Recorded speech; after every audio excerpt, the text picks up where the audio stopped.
ബനു ഇസ്രായേലിൽ ഒരു പെണ്ണുണ്ടായിരുന്നു, ബഗിയാണ്, വ്യഭിചാരണിയാണ്. അതായത് ഒന്നോ രണ്ടോ പ്രാവശ്യം ആ തെറ്റ് ചെയ്തവൾക്കല്ല അറബിയിൽ ബഗി എന്ന് പറയുക, അതിന് സാനിയത്ത് എന്ന് പറയുക.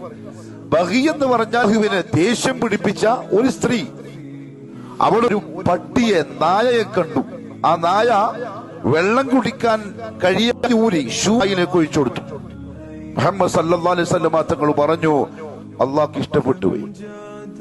ആ ബഗിയായ വ്യഭിചാരണ അള്ളാഹ്ക്ക് ഭയങ്കര ഇഷ്ടമായി. ഫഗഫറ ലഹാ, ഓളെ പാപം അള്ളാഹു പുറത്തെടുത്തു. വഅദ്ഖലഹൽ ജന്ന, ഓളെ സ്വർഗ്ഗത്തിൽ പ്രവേശിപ്പിക്കുകയും ചെയ്തു.